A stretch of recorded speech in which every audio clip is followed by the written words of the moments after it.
Child health nursing के अंदर कुछ कॉमन हेल्थ प्रॉब्लम के अंदर अपन आज कुछ कॉमन प्रॉब्लम पढ़ेंगे आज। तो पहली है इसके अंदर ओरल थ्रश, और दूसरी है ओम्फेलाइटिस, और तीसरी है पायोडर्मा। ठीक है, ये 3 कॉमन प्रॉब्लम के अंदर अपन डिस्कस करेंगे। अब सबसे पहली चीज़ है ओरल थ्रश। ओरल थ्रश का मतलब होता है मुंह के छाले। ठीक है ना। अब छोटे बच्चों के अंदर मुंह के अंदर छाले कैसे हो जाएंगे? जैसे कोई बच्चा जन्मा न्यूनेट से 28 दिन से पहले का बच्चा है, उसके अंदर मुंह के छाले कैसे, मुंह के अंदर उसके छाले किस प्रकार से हो सकते हैं? तो सबसे पहले तो होने का ये कारण है कि वेजाइनल इन्फेक्शन। जब बच्चा जन्मता है और वेजाइना के अंदर इन्फेक्शन होता है, तो वो इन्फेक्शन अगर मुंह के अंदर जाता है तो बच्चे के मुंह के अंदर छाले हो सकते हैं। ठीक है ना, ये पहला कारण हो गया। फिर दूसरा है उसके पालकों के द्वारा उसको दिया गया इन्फेक्शन। पालकों का मतलब जो उसकी देख रेख करते हैं, जैसे उसकी मदर हो गई, या फिर मान लो कोई नर्स हो गई, या फिर मान लो किसी की दादी ताई हो गई। ठीक है, अगर वो हाइजीनिक नहीं रहती, हाथ धो करके बच्चे की केयर नहीं करती है, या फिर गंदे हाथ बच्चे को मुंह को लगा दिए, तो इन्फेक्शन है जो बच्चे के मुंह में चला जाता है, और जिसकी वजह से उसके मुंह के अंदर छाले हो जाते हैं। ठीक है ना। और गंदी बोतल हो सकती है। अगर कोई माँ माँ का दूध नहीं पीता है और बोतल का दूध पीता है, तो बोतल का जो रबड़ होता है वो अगर स्टेलाइज नहीं करते हैं अपन, उसकी साफ सफाई नहीं रखते हैं, तो वो गंदगी के द्वारा, उसके चूसने के द्वारा वो मुंह के अंदर छाले हो सकते हैं। ठीक है ना। तो इन सब को अपन, ये है जो ओरल थ्रश होने के या मुंह के अंदर छाले होने के ये कॉमन कारण है। ठीक है ना। तो ओरल थ्रश का मतलब मुंह के अंदर छाले, ठीक है, और होने के कारण ये डिस्कस हो गया। अब ये दिखते कैसे हैं, अपन को कैसे पता लगेगा कि भाई इस बच्चे के मुंह के अंदर छाले हैं या नहीं है? ठीक है ना। तो ये छाले कैसे होते हैं? बच्चे के मुंह के अंदर सफ़ेद कलर के ये छाले होते हैं। ठीक है ना। बच्चे के मुंह के अंदर अपन ऑब्जर्व करेंगे, और जब कब देखेंगे? जब बच्चा रोता है तब देखेंगे, नहीं तो बच्चा मुंह फाड़ता नहीं है। ठीक है। तो जब बच्चा रोता है मुंह फाड़ करके, उस समय जो अपन देखते हैं, ऑब्जर्व करते हैं, तो बच्चे के मुंह के अंदर सफ़ेद सफ़ेद है जो दाने दिखाई देते हैं, और जब उन दानों को अपन हटाते हैं तो वहाँ से खून आता है। ठीक है ना। हालांकि हटाना नहीं चाहिए, लेकिन फिर भी अगर यदि उसको हटा दिया जाए तो वहाँ से खून आ जाता है, वो होता है ओरल थ्रश। ठीक है ना। तो अपन को कैसे पता चलेगा कि बच्चे के मुंह के अंदर ओरल थ्रश है या फिर छाले हैं? तो वो सफ़ेद कलर के जो दाने दिखाई देंगे। ठीक है, ये हो गया। अब इसके होने के लिए कौन सा बैक्टीरिया उत्तरदायी है? ठीक है, तो उसके लिए कैंडिडा एल्बिकेंस, यह याद रखना। अवशोधक के अंदर पूछते हैं कई बार, या खाली जगह के अंदर पूछते हैं, या सही गलत के अंदर कहीं न कहीं ये छोटे क्वेश्चन के अंदर आने की संभावना रहती है। तो कैंडिडा एल्बिकेंस, तो कैंडिडा एल्बिकेंस नामक जो जीवाणु होता है, उसकी वजह से ये ओरल थ्रश होता है। ठीक है, या मुंह के अंदर छाले होते हैं। ठीक है ना। तो ये हो गया। अब बात आती है मैनेजमेंट की। अगर किसी को ओरल थ्रश हो गया है तो अपन क्या करेंगे उसके लिए? ठीक है, तो पहला करेंगे अपन ओरल हाइजीन। ओरल हाइजीन यानी मुंह की साफ सफाई का जो अपन विशेष तौर से ध्यान रखेंगे। अब मुंह के अंदर कुछ गंदगी जाएगी नहीं तो फिर छाले होने की संभावना ही नहीं रहती है। ठीक है ना। तो ओरल हाइजीन का ध्यान रखना बहुत ही आवश्यक है। बच्चे के मुंह की साफ सफाई करनी है, गंदगी को साफ करना है, हाइजीनिक रखना है। ठीक है ना। ये सब है जो ओरल हाइजीन के अंदर अपन को करना पड़ता है। फिर दूसरा है कोट्रिमाजोल या निस्टेटिन। कोट्रिमाजोल दवाई आती है मुंह के अंदर लगाने की। ठीक है, निस्टेटिन भी दवाई आती है मुंह के अंदर लगाने की। और मेकोनोजोल सॉल्यूशन, मेकोनोजोल का जो सॉल्यूशन होता है, उसको उस सॉल्यूशन के अंदर रुई का जो स्वाब होता है, रुई का स्वाब, एक रुई का गोला करके उसको इस मेकोनोजोल सॉल्यूशन के अंदर भिगो करके दिन में 4-5 बार उसके मुंह के अंदर लगाया जाता है।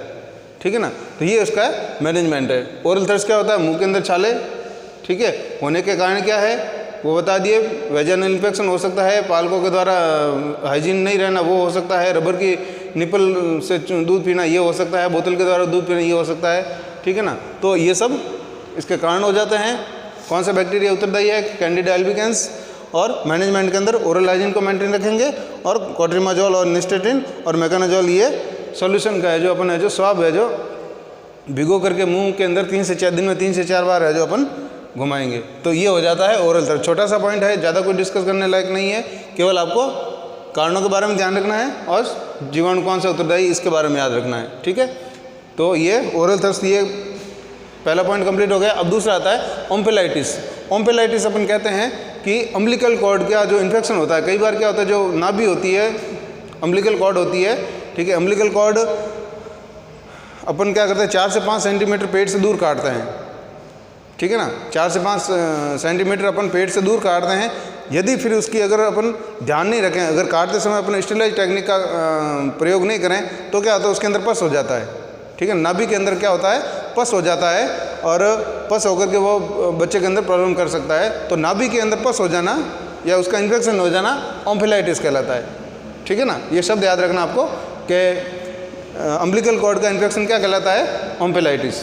ठीक है ना, तो इसको अपन क्या कहेंगे, अम्बिलिकल कॉर्ड का इन्फेक्शन कहेंगे और दूसरा टेक्निकल नाम क्या इसका, ऑम्फिलाइटिस है। ठीक है, अब ये होता क्यों है कि जब अपन नाभि को काटते हैं, जब बच्चा जन्मता है और जन्म के बाद में अपन जो नाभि को काटने का काम करते हैं तो पेट से क्या करते हैं, 4 से 5 सेंटीमीटर, ये लिखा हुआ है 4 से 5 सेंटीमीटर दूर नाभि से, पेट से नाभि को काटना होता है। ठीक है, अब काटते समय या फिर मान लो अपन कैंची सही नहीं ली, कैंची गंदी है, अनस्टेलाइज वो ले ली, या फिर नीचे रखने वाला सरफेस है वो अपन ने अनस्टेलाइज ले लिया या सही तरीके से नहीं काटा, या फिर उसके बाद में जो अपन की केयर करनी होती है नाभि की केयर कैसे करते हैं, नाभि को हमेशा साफ एवं सूखा रखा जाता है। ठीक है ना, क्लीन एंड ड्राई। नाभि को हमेशा कैसे रखोगे आप, क्लीन एंड ड्राई, यानी साफ रखना है और ये जो सूखी रखना, उसके ऊपर घी तेल या हल्दी वगैरह ऐसा कुछ भी नहीं लगाना होता है। ठीक है ना, अब कई बार क्या होता है, कई लोग लगा देते हैं तो उसकी वजह से इन्फेक्शन हो जाता है, तो उस इन्फेक्शन को अपन ऑम्फिलाइटिस कहेंगे। ठीक है ना, तो ऑम्फिलाइटिस मतलब अम्बिलिकल कॉर्ड का इन्फेक्शन कैसे होता है कि यदि अपन अम्बिलिकल कॉर्ड को काटते समय स्टेरिलाइज टेक्निक का प्रयोग नहीं करें या फिर उसकी देख रेख करते समय अपन उसको neat and clean and dry नहीं रख करके अपन जो कुछ ना कुछ पदार्थ लगा देते हैं जिसकी वजह से इन्फेक्शन हो जाता है, उसकी वजह से ये ऑम्फिलाइटिस होता है। ठीक है ना, अब इसकी केयर कैसे करनी है कि इसको वही है, कॉर्ड की केयर का हमेशा एक ही मैनेजमेंट, उसको क्लीन एंड ड्राई रखो। ठीक है, अगर मान लो फिर भी अगर कोई पस वगैरह हो जाता है तो डॉक्टर के निर्देशानुसार है जो अपन दवाई है जो वहाँ पे लगा सकते हैं। ठीक है ना, तो आपको केवल शब्द का ध्यान रखना है कि ऑम्फिलाइटिस क्या होता है। ठीक है ना, तो ये ऑम्फिलाइटिस हो गया। फिर तीसरा है पायोडर्मा। ठीक है, पायो शब्द आता है पस के लिए। ठीक है ना, पायो शब्द आता है पस के लिए और डर्मा का मतलब होता है स्किन। एक मिनट, सॉरी,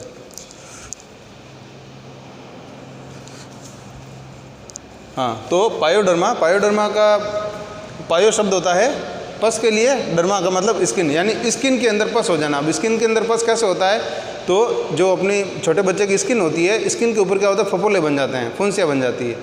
ठीक है ना, ये फुंसियाँ बन जाती है। पहले तो शुरुआत में क्या होता है, ये पानी की फुंसियाँ बनती है। अगर अपन स्किन को हाइजीन नहीं रखें, स्किन को साफ नहीं रखें या स्किन को समय समय पर साफ नहीं करें तो क्या होता है, इन्फेक्शन की वजह से क्या होता है, वहाँ पर पानी की है जो फफोले बन जाते हैं। अगर पानी के फफोले को भी अपन केयर नहीं करें, उसको भी अगर समय से उसका मैनेजमेंट नहीं करें तो क्या होता है, उस फफोलों को पानी की जगह फिर उसके अंदर पस बन जाता है। ठीक है, और वो पस बनते बनते स्किन को ख़राब कर देता है। अब स्किन को ख़राब कर लिया, अब मान लो स्किन को भी अपन ने नहीं देखा, ठीक है, तो वो अंदर जाकर के हड्डी को भी सड़ा सकता है, ऑस्टियोमाइलाइटिस जिसको कहते हैं वो भी हो सकता है। ये पायोडर्मा इतना खतरनाक होता है। तो पायोडर्मा का अर्थ होता है कि स्किन के अंदर पस के फफोले बन जाना, उसको बोलते हैं अपन पायोडर्मा। ठीक है ना, अब ये क्यों होता है, इसका होने का एक बैक्टीरिया उत्तरदायी है, स्टेफाइलोकोकस। ठीक है ना, इसका कोई बैक्टीरिया उत्तरदायी नहीं है, ये अगर गंदा होगा तो वैसे भी हो जाएगा पस, लेकिन इनके पायोडर्मा होने के क्या होता है, ये बैक्टीरिया उत्तरदायी है, स्टेफाइलोकोकस। स्टेफाइलोकोकस की वजह से जो पायोडर्मा होने की संभावना रहती है, पायोडर्मा होता है। ठीक है ना, कैसे होता है ये मैंने बता दिया। सबसे पहले क्या होता है, पानी के फफोले होंगे, पानी के फफोले की अगर अपन ने केयर नहीं की तो है जो उसके अंदर पस के फफोले भी हो सकते हैं और ये पूरी स्किन को भी खराब कर सकते हैं और स्किन के नीचे जो अंग है या जो हड्डी है उसको भी है जो वो सड़ा सकते हैं। ठीक है ना, तो ये पायोडर्मा ये हो गया। कारक क्या है पायोडर्मा होने का, स्टेफाइलोकोकस। ठीक है, अब मैनेजमेंट क्या करोगे कि स्किन को हाइजीन रखोगे। अब मुँह के छालों को मिटाना है तो ओरल हाइजीन कर लिया, स्किन के छालों को मिटाना है तो स्किन हाइजीन कर लिया। तो स्किन हाइजीन को अपन है जो बच्चे की स्किन को है जो हाइजीनिक रखेंगे, उसका समय समय पर देखभाल करेंगे, उसकी साफ़ सफाई करेंगे, ज़रूरत होगी तो दवाई लगाएंगे या पाउडर लगाएंगे, कुछ भी। ठीक है ना, तो स्किन को अपन को हाइजीनिक रखना है। फिर दवाई आती है जॉनसन वॉयलेट। जॉनसन वॉयलेट दवाई आती है, आपने देखा होगा कि अब तो नहीं है लेकिन पुराने समय में किसी को छाले हो जाते तो एक स्याही के जैसी दवाई लगा दी जाती थी, आसमानी कलर की स्याही के जैसी दवाई लगा दी जाती थी, उसका नाम है जॉनसन वॉयलेट। ठीक है ना, तो अगर स्किन के ऊपर पायोडर्मा हो जाता है तो जॉनसन वॉयलेट अपन लगा सकते हैं।